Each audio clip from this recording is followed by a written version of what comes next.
আমি হাসবেন না, যা বলতেছি যদি মেধা থাকে গভীর চিন্তা করলে তো কান্না আসা উচিত। হাসেন কেন?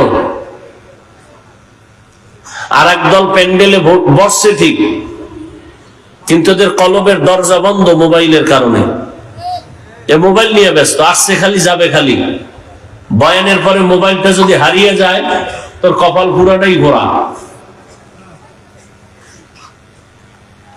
একটা বুদ্ধি, এত বুদ্ধি নোয়াখালীর মানুষের, একটা লোক আমার কথার জবাব দিতে পারবা ভালো মতো আদবের সাথে? তুমি মোবাইল ধরছো কেন? 24টা ঘন্টা তুমি মোবাইল নিয়ে ব্যস্ত থাকো। আল্লাহ দয়া করে বেহেশতের বাগানে নিয়ে আসে, এখানে মোবাইলটা না দেখাইলে তোমার মনের ঝাল মিটে না। কি যুক্তি আছে তুমি মোবাইল হাতে নেওয়া? মদিনার অর্ডার ছাড়া, সরকারের কোনো অনুমতি ছাড়া, ভিন্ন কোনো কারণে 1000 কোটি বার ছবি তোলা হারাম, কবিরা গুনাহ। পৃথিবীর কোন মুফতির বাবার ক্ষমতা নেই এই কথার বিরুদ্ধে কিছু বলবে। তুমি কেন মোবাইল হাতে নিছো? কি কাজ কি তোমার? তুমি মনে করো কাম, এটা আকাম, এটা কাম না, এটা আকাম।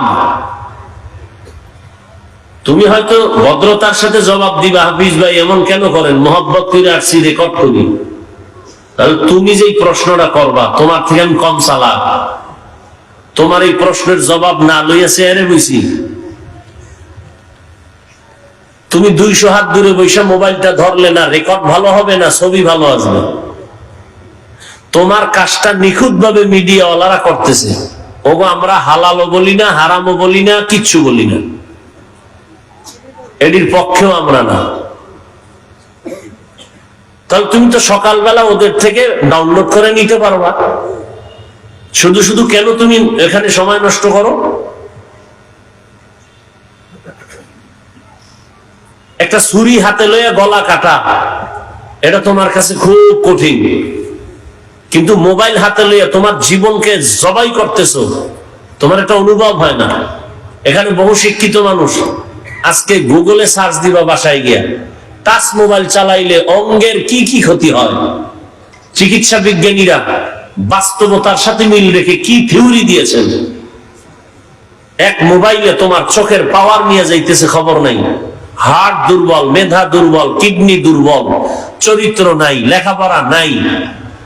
এই মোবাইলের কারণে মাথা ব্যথা বেড়ে গেছে, বুকে ব্যথা বেড়ে গেছে, ভয় লাগে কখন তুমি স্ট্রোক করে মরে যাও।